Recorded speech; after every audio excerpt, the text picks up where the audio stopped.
ایک اور بڑا خطرناک قسم کا انٹرویو ہوا ہے بشرا بی بی کے حوالے سے، بڑے بڑے انکشافات ہیں اس کے اندر۔ عمران خان صاحب کے لیے کل ایک بڑی امبیرسنگ سچویشن ہوئی۔ اس انسان نے ISI کو ایسے چلایا ہے جیسے گینگسٹر ایک گینگ کو چلاتا ہے، اپنی ذاتی لڑائیاں اس ایجنسی کے ذریعے لڑیں۔ مسلم لیگ نون نے جناب اپنا جو آنے والا بیانیہ ہے اس کے بارے میں ایک جھلک دکھائی ہے۔ فیکٹ فوکس انہوں نے ایک خبر نشر کی ہے ایک سابق فوجی جنرل کے حوالے سے۔ تحقیقاتی ادارے مکمل شواہد ہونے کے باوجود فوج کے ہیڈ کوارٹر GHQ کے خوف سے آج تک کوئی کارروائی نہ کر سکے۔ السلام علیکم ناظرین، میں ہوں منصور علی خان، اپنے ڈیجیٹل چینل کے اوپر آپ کو خوش آمدید کہوں گا۔ ناظرین، ایک اور بڑا خطرناک قسم کا انٹرویو ہوا ہے اور اس انٹرویو کے اندر بھی عمران خان صاحب کے لیے بڑی پرابلمز ہو سکتی ہیں، بڑی امبیرسنگ صورتحال بن سکتی ہے، اور وہ انٹرویو موسٹ پروبیبلی آج نشر کیا جائے گا۔ وہ انٹرویو کس کا ہے اور معاملہ کیا ہے؟ بشرا بی بی کے حوالے سے بڑے بڑے انکشافات ہیں اس کے اندر، اس کی ساری تفصیلات جو ہے وہ آپ کے ساتھ شیئر کرتے ہیں۔ لیکن سب سے پہلے آپ سے ریکویسٹ کہ چینل کو سبسکرائب کرنا مت بھولیے گا، بیل آئیکن ضرور پریس کیجیے گا، اور اگر آپ کو ہماری ویڈیو پسند آئے اسے لائک اور شیئر ضرور کیجیے گا۔ سب سے پہلے ذرا کرکٹ کے میدان سے، ویسے تو آج کرکٹ میں پاکستان کا پتہ نہیں اس کو اہم کہیں بھی کہ نہ کہیں، پاکستان اور انگلینڈ کا میچ ہے، آخری میچ ہے پاکستان کا موسٹ پرابلی، کیونکہ جو ایکویشن بنی ہے اس کے مطابق پاکستان لگتا نہیں ہے کہ کوالیفائی کر سکے گا سیمی فائنل کے لیے۔ تو ایک رسمی کارروائی ہے جو آج پاکستان اور انگلینڈ کے درمیان ہوگی، لیکن all the best to the green shirts. Obviously ہماری نیک خواہشات ہیں، چاہے کچھ بھی ہو، اگر ایک فاتح کے طور پہ اپنا یہ سفر جو ہے وہ ختم ہو تو that is also good enough. ہم کم از کم یہی کہہ سکیں گے کہ نیوزی لینڈ اور پاکستان کے جو اور کچھ نہیں تو بالکل پوائنٹس جو تھے وہ قریب قریب ہی تھے، رن ریٹ بھی جو ہے وہ قریب قریب ہی تھا، ہم اتنا ہی صرف خوشی ہمیں مل سکے۔ اس کے علاوہ جناب ICC نے کل سری لنکا کی جو کرکٹ بورڈ ہے اس کی رکنیت جو ہے انہوں نے معطل کر دی ہے۔ ICC کی جانب سے ایک بیان جاری ہوا جو آپ اسکرین پہ دیکھ رہے ہیں، اس میں کہا گیا ہے جی سری لنکا کرکٹ کو حکومتی مداخلت کی بنا پر معطل کر دیا گیا ہے۔ ICC ترجمان نے کہا کہ بورڈ اجلاس میں اتفاق ہوا ہے کہ سری لنکا کرکٹ کے معاملات ICC قوانین کی خلاف ورزی ہیں۔ ICC کے مطابق معطلی اور اس کے خاتمے کی شرائط و ضوابط جو ہے وہ جلد طے کریں گے۔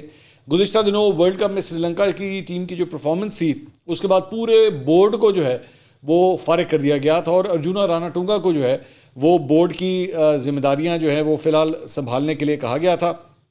اور اس کے بعد اس فیصلے کے خلاف، وزارت کھیل کے فیصلے کے خلاف جو ہے وہ جو سابق صدر کرکٹ بورڈ کے شمی سلوا، انہوں نے عدالت سے جو ہے وہ رابطہ کیا تھا، اور اپیل کورٹ نے سری لنکن کرکٹ بورڈ کو فارغ کرنے کے بعد عبوری کمیٹی کے قیام پر عمل درآمد جو ہے وہ روک دیا تھا۔ تو ایک عجیب گڑمس مچ گیا ہے سری لنکا کی کرکٹ میں۔ اب پتہ نہیں پاکستان کے اندر کیا ہوتا ہے، کیونکہ یہاں پہ ذکا اشرف صاحب بھی جو ہے وہ اپنی اس کرسی کو سنبھالنے کی ایک پوری جنگ اس وقت لڑ رہے ہیں میری اطلاع کے مطابق۔ اچھا جی، اس کے علاوہ عمران خان صاحب کے لیے کل ایک بڑی امبیرسنگ سچویشن ہوئی، اور وہ امبیرسنگ سچویشن کیا تھی کہ آپ جانتے ہیں کہ اڈیالہ جیل میں سائفر کیس کی سماعت جو ہے وہ چل رہی ہے اور بڑی تیزی سے چل رہی ہے، لیکن کل ایک بڑا عجیب موڑ ہوا کہ جج صاحب آ گئے، جو شاہ محمود قریشی صاحب ہیں ان کی فیملی آ گئی، سب کچھ ہو گیا، تیاری پر ہو گئی، کوئی نہیں آیا تو پاکستان تحریک انصاف کے وکلا ہی نہیں آئے۔ مطلب اس کیس کے اندر عمران خان صاحب کو ڈیفینڈ کرنے کے لیے جو وکلا کی ٹیم ہے وہ وکلا ہی وہاں پہ موجود نہیں تھے، اور پتہ لگا کہ جناب عمران خان صاحب اور شاہ محمود قریشی صاحب کو بھی اس بات کا نہیں پتہ تھا کہ بھائی ان کے وکلا آج آ ہی نہیں رہے۔ تو جج کی جانب سے وکلا کی عدم حاضری کی نشاندہی پر عمران خان صاحب نے حیرانگی کا اظہار کیا۔ وکلا کی عدم حاضری کا معلوم ہونے پر عمران خان کافی ناراض ہوئے۔ جج صاحب نے عمران خان سے مکالمہ کرتے ہوئے کہا کہ عدالت کسی خلل کے بغیر سماعت چلانا چاہ رہی ہے، اپنے وکلا کو کہیں سماعت کو سنجیدہ لیں۔ عدالتی کارروائی کے دوران اڈیالہ جیل کے باہر بم کی موجودگی کا بھی ذکر کیا گیا۔ جج صاحب نے عمران خان صاحب سے کہا کہ جی اپنی زندگی خطرے میں ڈال کر اڈیالہ جیل آتا ہوں۔ PTI وکلا التوا پر التوا مانگ رہے ہیں، ایڈجرنمنٹ پہ ایڈجرنمنٹ مانگ رہے ہیں۔ ویسے مطلب وہ سنی دیول کا مجھے ایک وہ یاد آ گیا جس میں وہ کہا کرتے تھے تاریخ پہ تاریخ، تاریخ پہ تاریخ، تو کچھ ایسی صورتحال بن رہی ہے۔ اسپیشل پروسیکیوٹر نے کہا جی وکلا صفائی لاہور میں ہیں، وہ اسموگ کی وجہ سے اڈیالہ جیل نہیں پہنچ سکے۔ اب اسموگ جو ہے وہ تو کل لاہور میں ختم ہو گئی تھی، کیونکہ کل رات کو بارش ہوئی تھی، تو صبح تو بڑا زبردست موسم تھا یہاں پہ لاہور کے اندر، تو مجھے وجہ نہیں سمجھ آئی کہ کیوں نہیں آئے۔ تو اس کے بعد ایک ڈیولپمنٹ یہ بھی ہوئی ہے کہ اب ایک نیا کمرہ جو ہے وہ مختص کر دیا گیا ہے۔ پہلے ایک بڑے ٹائٹ کمرے کے اندر یہ عدالت لگتی تھی، اب ذرا ہال شال جو ہے اس کو چینج کیا گیا ہے، اور اس ہال میں اب 100 سے زائد افراد کے بیٹھنے کی گنجائش جو ہے وہ پیدا ہوئی ہے۔ ذرائع کا کہنا تھا کہ پی ٹی آئی وکلا کے اعتراض پر جج نے نئے کمرہ عدالت کے احکامات جاری کیے. ہر سماعت پر عمران خان اور شاہ محمود قریشی کے اہل خانہ کے 5 افراد جو ہے وہ یہاں پہ موجود ہوں گے. تو ایک ڈیولپمنٹ یہ ہوئی ہے. دوسرا، ڈسٹرکٹ اینڈ سیشن کورٹ اسلام آباد میں فواد چودھری کے اہل خانہ نے اڈیالہ جیل راولپنڈی میں ملاقات کے لیے درخواست دائر کی ہے. یہ ملاقات کی درخواست ان کی والدہ اور دونوں بیگمات نے دائر کی ہیں. درخواست گزار کے وکیل فیصل چودھری نے کہا کہ فواد چودھری کی والدہ لاہور سے آئی ہوئی ہیں. وہ اپنے بیٹے سے اڈیالہ جیل میں ملاقات کی خواہشمند ہیں. عدالت نے جیل قواعد کے مطابق دونوں بیگمات اور والدہ کو فواد چودھری سے جیل میں ملاقات کی اجازت دی، جس کے بعد اڈیالہ جیل میں فواد چودھری سے ان کی دونوں بیگمات اور والدہ کی ملاقات کروائی گئی. میڈیا سے گفتگو میں ہبا فواد چودھری نے کہا کہ 4 گھنٹے طویل انتظار کے بعد ملاقات کروائی گئی. کنفیشن روم میں ہونے والی ملاقات کا دورانیہ صرف 10 منٹ تھا. اس کے علاوہ نیب نے جو ہے وہ فواد چودھری صاحب کو 13 نومبر کو نیب راولپنڈی نے طلب کر لیا ہے. اس نوٹس کے مطابق صبح 10 بجے انہیں نیب راولپنڈی کے دفتر بلایا گیا ہے اور مشترکہ تحقیقاتی ٹیم کے سامنے پیش ہونے کی ہدایت بھی کی گئی ہے. فواد چودھری پر جیلم پنڈ دادن خان کیریج وے کی تعمیر کے منصوبے کے لیے سیاسی اثر و رسوخ استعمال کرنے کا الزام ہے. نیب کا الزام ہے کہ فواد چودھری اور ان کے خاندان نے کیریج وے کے اطراف اراضی خرید کر قومی خزانے کو نقصان پہنچایا ہے. فواد چودھری نے منصوبے کے ٹھیکیدار سے غیر قانونی فوائد بھی حاصل کیے ہیں. یہ الزام ہے ان کے اوپر جس کی وجہ سے ان کو یہ نوٹس بھیجا گیا ہے. اس کے علاوہ جناب حساس ادارے کے دفتر پر حملے کے مقدمے میں ایک پیش رفت ہوئی ہے اور پولیس نے مفرور 167 ملزمان کے وارنٹ گرفتاری کے لیے درخواست دائر کر دی ہے. ملزمان میں عمر ایوب، شہباز گل، فواد چودھری، اعظم سواتی، شبلی فراز، مراد سعید، میاں اسلم اقبال، زرتاج گل، جمشید چیمہ، مسرت جمشید چیمہ، زین قریشی، شاہ محمود قریشی صاحب کے صاحبزادے، رائے حسن نواز، رائے مرتضیٰ اقبال اور دیگر بھی شامل ہیں. اور عدالت کی طرف سے وارنٹ جاری ہونے کے بعد ملزمان کی گرفتاری عمل میں لائی جائے گی. تو ایک ڈیولپمنٹ یہ ہوئی ہے. اس کے علاوہ میاں اسلم اقبال صاحب کے بھائی کا ایک ویڈیو پیغام جو ہے وہ جاری ہوا ہے. کل رات وہ مختلف ٹیلی ویژن چینلز کے اوپر بھی چلا. اس میں وہ امجد اقبال صاحب اپنے ویڈیو پیغام میں کہتے ہیں، میرا نام امجد اقبال ہے، میں اسلم اقبال کا بھائی ہوں اور عرصہ 23 سال سے میں سیاست کر رہا ہوں اور آزاد حیثیت سے پہلے جیتا بھی ہوں اور عوام کی خدمت کے لیے پہلے بھی شب و روز کام کرتے رہے ہیں اور آئندہ بھی کرتے رہیں گے. ہمارا کسی بھی شرپسند عناصر سے کوئی تعلق ہے نہ تھا اور نہ رہے گا. الحمدللہ لوگوں نے ہمیشہ ہم پر اعتماد کیا ہے اور انشاءاللہ بھرپور طریقے سے آزاد حیثیت سے پی پی 171 سے الیکشن میں مقابلہ کروں گا. اور میاں افضل اقبال جو میرا بھائی ہے اس کا بھی پی ٹی آئی سے کوئی تعلق نہیں ہے اور پاکستان کے لیے جو بھی ہماری خدمات ہیں وہ سر انجام دیتے رہیں گے. پاکستان زندہ باد. تو 2 بھائی میاں اسلم اقبال سے بالکل ایک الگ سیاسی رستے کے اوپر اب گامزن ہو گئے ہیں. وہ اس لیے میں کہہ رہا ہوں کیونکہ میاں اسلم اقبال صاحب کا جو ٹویٹر اکاؤنٹ ہے اس سے ایک ٹویٹ ہوا کل رات کو. اس میں انہوں نے کہا میرے متعلق من گھڑت خبریں گردش کر رہی ہیں، میرا اپنے بھائی میاں امجد اقبال کے سیاسی فیصلے سے کوئی تعلق نہیں ہے. الحمدللہ میں پاکستان تحریک انصاف کا حصہ ہوں اور رہوں گا. اور پی ٹی آئی آفیشل کو انہوں نے ٹیگ بھی کیا ہوا ہے.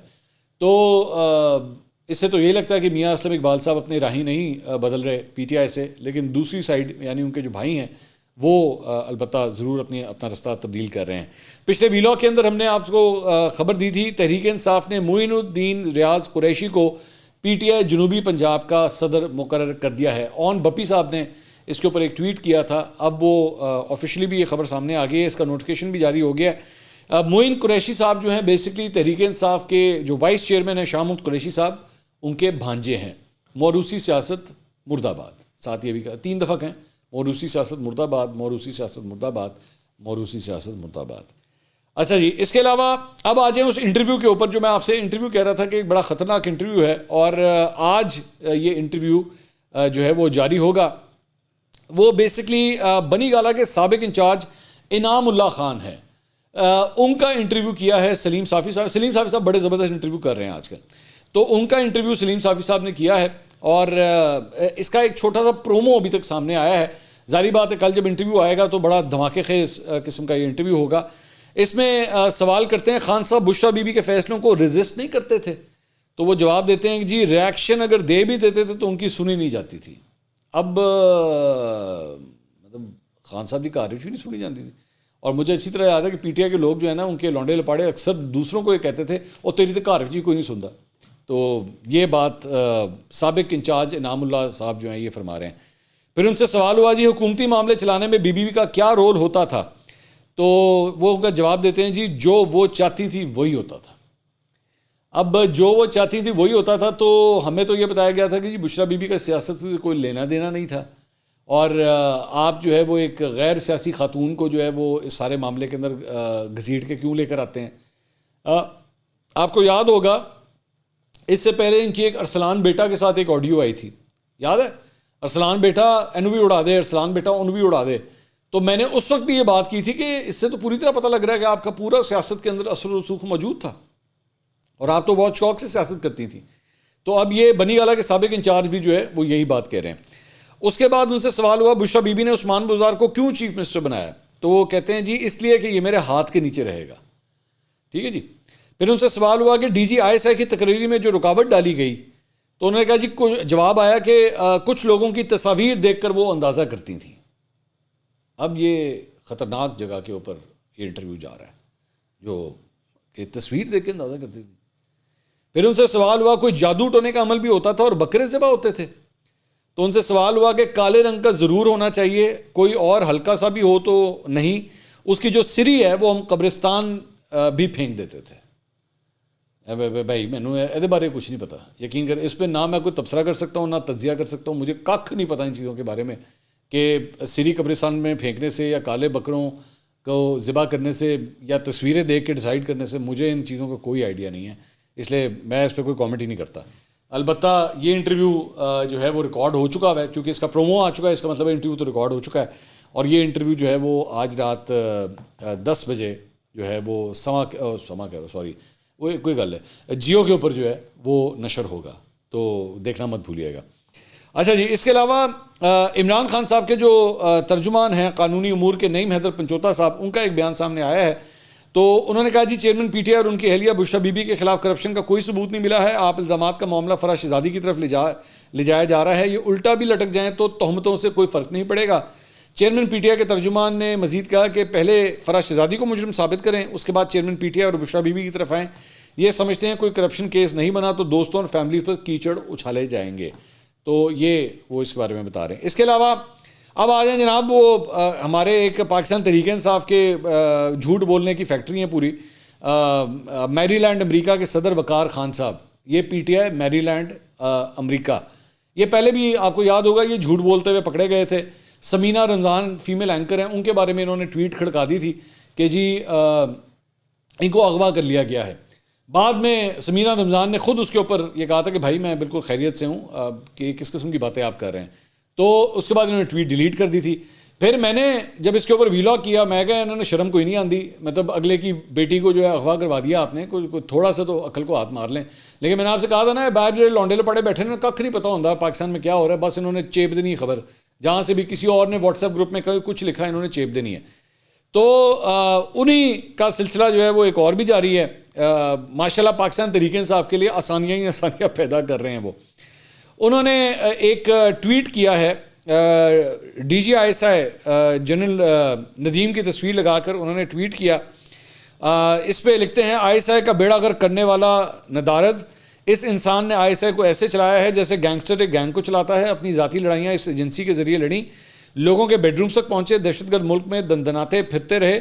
آج پورا ملک دہشت گردی کی زد میں ہے, لیکن اس ایجنسی کو اپنے ہی وطن کی ماؤں بہنوں اور بیٹیوں کو اٹھانے سے فرصت نہیں ہے. اچھا بھائی, آپ نے جو پہلے جس کی ماں بہن بیٹی کو اٹھوا دیا تھا وہ تو نہیں اٹھوائی گئی تھی, آپ نے تو جھوٹ بولا تھا. تو اب انہوں نے directly D G I S I کے اوپر بھی جو ہے وہ اس قسم کا ٹویٹ کیا ہے. میں دوبارہ بتا دوں, یہ پاکستان تحریک انصاف کے ایک عہدیدار ہیں.